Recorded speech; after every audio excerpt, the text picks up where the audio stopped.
sesuai dengan firman yang telah disampaikan Isa. Demikian firman Tuhan. Yang dikatakan berbahagia adalah mereka yang mendengar dan melakukan firman Tuhan. Haleluya. Haleluya. Haleluya. Haleluya. Silakan duduk. Shalom. Panas kok? Cukup panas ya, karena ruangan hanya memiliki beberapa kipas angin ya. Mungkin ini juga salah satu faktor kenapa gereja ketiga sering tidak banyak jemaat yang ada. Inilah dampak pemanasan global. Kemarin kami ke Soe. Saya bersama Mama Yodi mendampingi kaum perempuan berkegiatan di Soe. Soe yang selama ini terkenal sebagai kota dingin, tapi kami kepanasan di Soe. Tadi malam kami tidur hampir siang, sekitar jam 2-3 baru kami merasakan udara sedikit sejuk. Bahkan ada mama-mama yang kamarnya dibiarkan pintu terbuka, tidur sampai pagi dengan pintu terbuka karena merasa sangat gerah, panas. Kekasih Tuhan sekalian, semakin hari dunia semakin panas. Hari ini kita mulai memasuki minggu pertama bulan November. Minggu yang ditetapkan sebagai bulan lingkungan hidup. Sudah lama menetapkan bulan November sebagai bulan lingkungan hidup. Karena biasanya hujan pertama itu akan terjadi di bulan Oktober. Habis itu dia hilang, kemudian dia datang lagi di akhir-akhir November. Kemudian dia seterus tuh sampai Desember. Berat di Januari, Februari. Tapi sekarang ya, potong semasa November, tanda-tanda hujan belum ada. Bahkan di bulan November kita sangat kepanasan karena kondisi alam yang semakin hari semakin panas. Saudara-saudaraku yang kekasih, dalam bacaan ini kita menemukan cerita tentang Elisa. Siapa Elisa? Elisa adalah seorang nabi yang dipanggil oleh Elia. Jadi kalau kita membaca di kitab pertama Raja-Raja pasal 19 ayat 19 sampai 21, kita menemukan di situ perjumpaan Elia dengan Elisa. Tapi bukan itu sebuah perjumpaan yang kebetulan, karena ternyata Allah telah jauh-jauh hari mempersiapkan Elisa untuk menggantikan Elia sebagai nabi.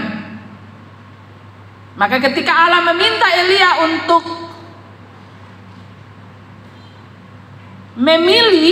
memanggil Elisa untuk menggantikannya, Elisa sudah siap. Pertemuan Elia dan Elisa terjadi ketika Elisa sedang bekerja. Dia sedang membajak ladangnya. Elisa ini seorang yang hebat, Papa Mama. Dia bisa membajak ladang itu, sekali membajak dia menggunakan 12 pasang lembu. 24 ekor sapi dia pakai untuk membajak. Dan dia naik di atas 2 sapi. Ya, pakai depung kayu, dia naik di atas 2 sapi sambil dia membajak dia punya ladang. Dia sementara bekerja pekerjaannya ketika Elia bertemu dengannya. Dan cara Elia memanggil Elisa cukup unik. Elia son pakai pange. Dia buka dia pun jubah, dia lempar kasih Elisa. Kemudian apa yang terjadi? Elisa langsung terima ini jubah. Elisa bilang, papa kasih izin beta pitogor ame papa mama di rumah. As itu beta suiko. Dan sesuatu yang luar biasa, Elisa ini orang yang unik, papa mama. Ketika dia menerima panggilan dari Tuhan melalui Elia, apa yang dia lakukan? Dia langsung mematahkan itu kayu yang dia pakai untuk membajak, yang biasa taruh di sapi pembalakan. Kalau ada yang pernah tahu, ya, saya tugas di Rote, saya masih dapat itu, ya. Di kota ini pasti sudah tahu hanya traktor, ya. Kalau di kampung masih, di Rote masih ada.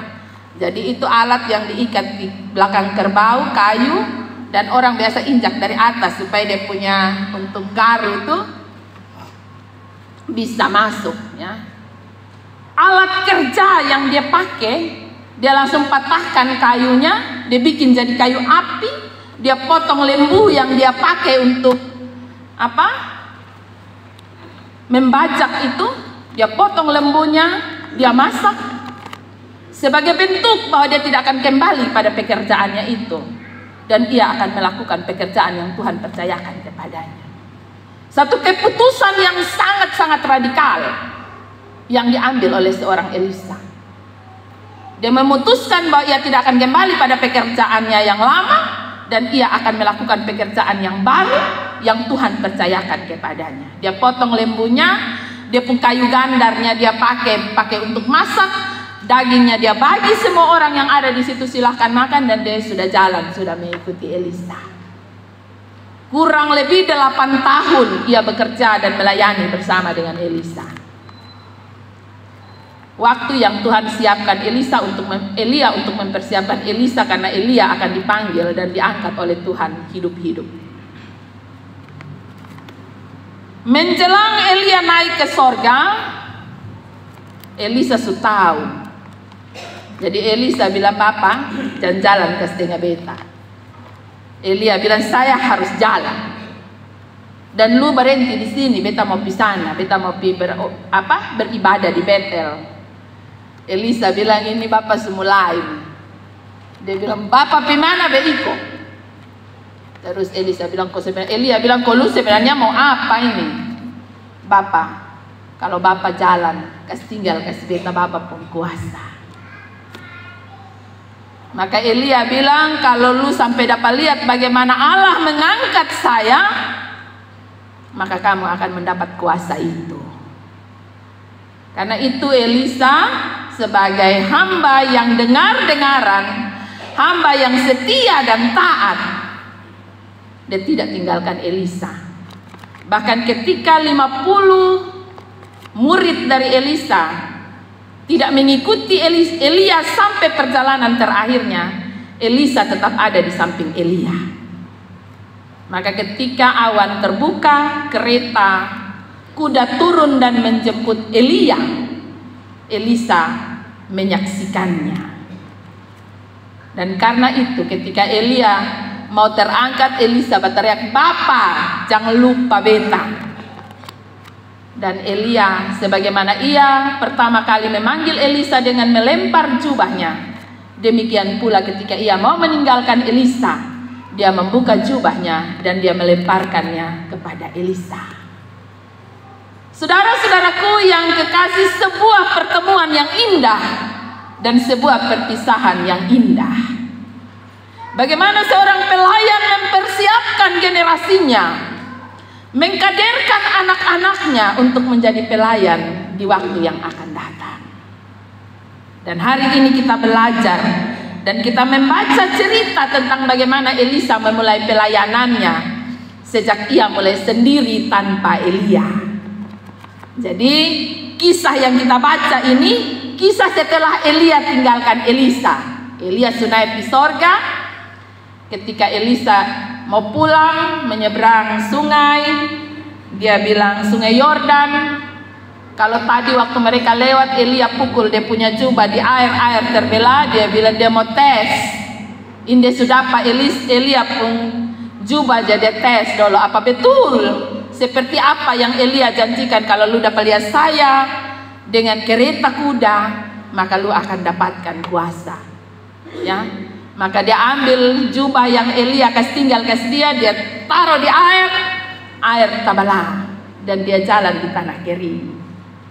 Saudara-saudaraku, itu pertama kali Tuhan melakukan mujizat lewat Elisa.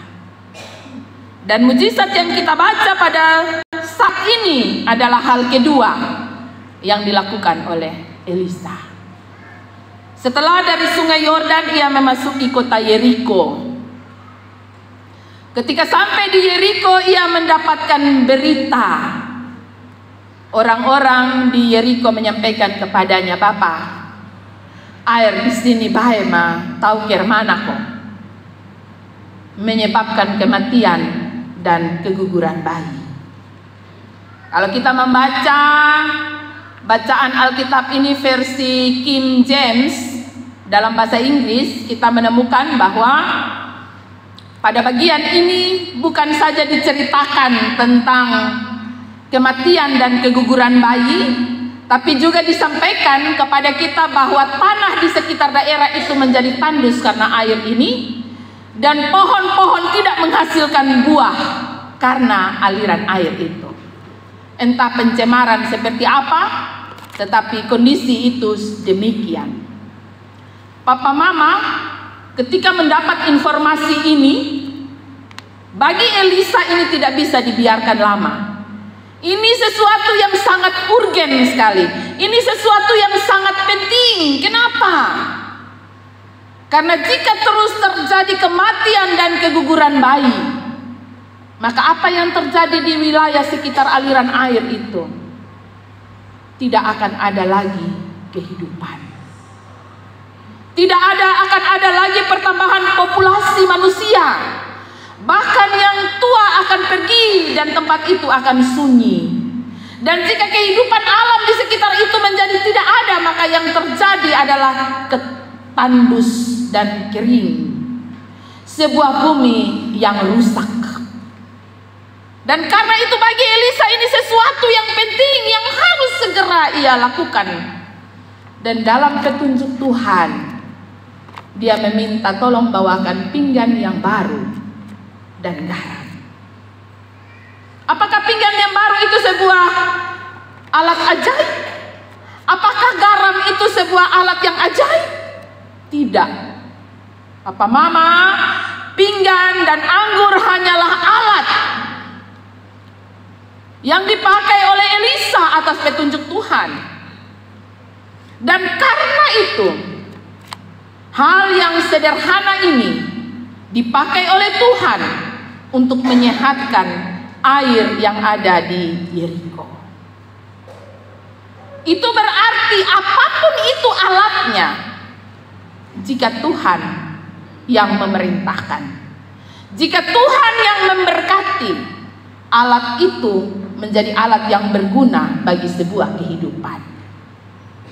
Saudara-saudaraku yang kekasih dalam kasih Tuhan kita Yesus Kristus,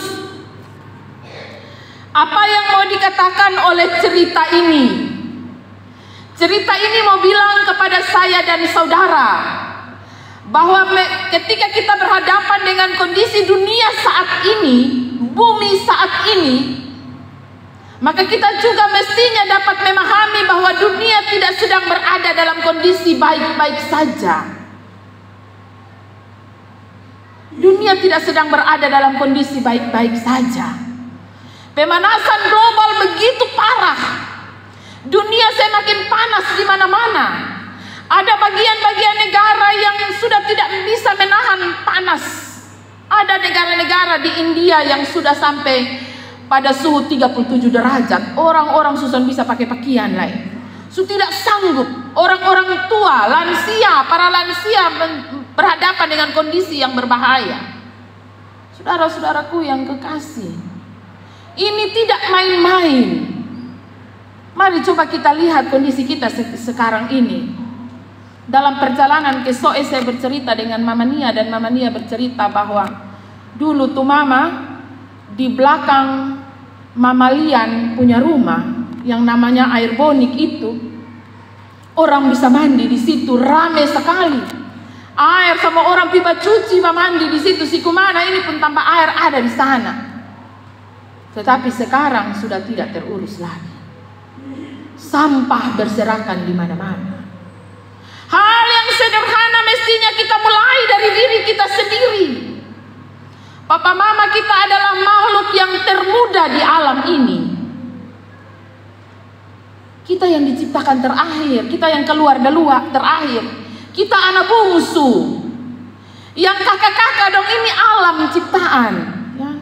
Langit, bumi itu dong daluan lahir. Bab tua daluan kasih ada sendong. Tanaman, pohon, binatang, semua daluan ada. Botong yang adik. Paling terakhir karena kita diciptakan pada hari ke-6 setelah semuanya ada.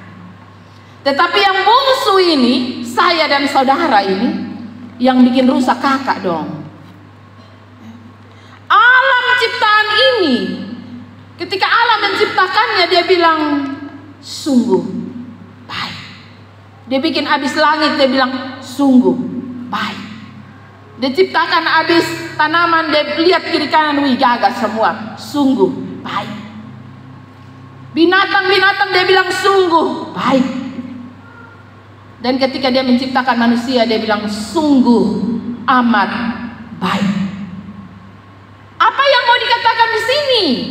Dia mau bilang bahwa saya dan saudara adalah makhluk terbaik ciptaannya. Dan kalau kita adalah makhluk terbaik, jangan kita merusakkan segala yang baik yang telah Tuhan ciptakan. Saudara-saudaraku yang kekasih, kalau pinggan dan garam bisa menyehatkan air di Yeriko, maka saya dan saudara pun dapat melakukan hal yang sederhana demi merawat alam ini. Seperti apa? Sampah. Hal yang sederhana saja. Hal sampah, hal membuang sampah. Apalagi sampah-sampah plastik. Ya. Sampah daun kalau tertumpuk senep apa dia bisa terurai oleh alam. Tapi sampah plastik. Setiap hari kalau kami dengar radio SKFM, ya, suara kasih, yang suara Kupang, yang kita dengar hanya pengeluhan dari TPA Alak. Setiap hari berapa ton sampah dari masyarakat Kota Kupang yang dibuang ke sana. Masyarakat Alak sudah jenuh dengan TPA di Alak. Anak-anak di Alak mengeluh. Apalagi kalau ada orang iseng yang pi bakar, maka mereka napas sesak semua dengan sampah-sampah plastik yang terbakar. Lalu bagaimana dengan saya dan saudara? Kita diam, kita tenang, dan kita tidak peduli. Kalau Elisa yang bukan orang Yeriko peduli terhadap kehidupan orang di Yeriko, lalu kita orang Sikumana, kenapa kita tidak peduli dengan kehidupan kita di Sikumana? Kenapa kita tidak peduli dengan lingkungan tempat kita tinggal? Ya. Kita sering sangat mudah menyalahkan pemerintah, ya. Kita bilang pemerintah ini sudah bikin tempat sampah, Pemerintah ini sudah rajin datang rau potong pun sampah, ya. Dan yang lebih parah lagi, potong kuli gula-gula dong. Setiap kali habis keluar gereja, Om Dani dan Om Kobus mulai pilih satu-satu. Mau yang isi di tempat Alkitab di belakang kursi kok, yang di kaki kursi. Saudara-saudaraku yang kekasih, hal yang sederhana ini, jika kita mulai dari diri kita sendiri, maka kita akan mampu merawat alam ini dengan baik. Untuk siapa alam ini dirawat? Untuk kita saat ini dan untuk anak-anak kita. Jangan sampai anak-anak kita hanya mendengar cerita bahwa dulu ada air yang bagus di Sikumana sini. Orang dari mana-mana kenal air yang bagus di Sikumana sini. Mau air lobang kok, air boni kok, bonter. Tapi sekarang hanya tinggal cerita. Ya, saudara-saudaraku yang kekasih, kalau sekarang saja sudah tinggal cerita, bagaimana 10 atau 20 tahun ke depan? Jika kita bisa mulai hari ini dari diri kita sendiri, dari dalam rumah kita, dari dalam keluarga kita, bersama-sama kita bergandengan tangan merawat alam yang Tuhan sementara ini percayakan kepada kita. Jika sampai hari ini yang kita dapatkan, alam telah memberi banyak hal bagi kita, banyak manfaat bagi kita. Papa Mama, Singapura berhutang oksigen untuk Indonesia, dari Indonesia. Singapura, Kuala Lumpur berhutang oksigen karena bersyukur puji Tuhan hutan-hutan Kalimantan masih sangat rimbun dan orang di Kuala Lumpur menghirup oksigen yang sehat dari hutan-hutan Kalimantan, hutan-hutan Indonesia. Dan jika hari ini kita tidak bisa merawat, menjaganya, maka mungkin suatu saat nanti kita berhutang oksigen dari negara-negara tetangga, karena pada kita mengalami kekurangan udara yang baik. Marilah kita mulai dari diri kita. Marilah kita mulai dari keluarga kita, merawat alam ini untuk diri kita, untuk keluarga kita, untuk masa depan dari anak cucu kita. Dan suatu saat nanti mereka dapat melihat kebesaran Tuhan lewat alam ciptaan ini, dan mereka mampu memuliakan nama Tuhan. Tuhan Yesus memberkati firman-Nya, menolong saya dan saudara. Amin.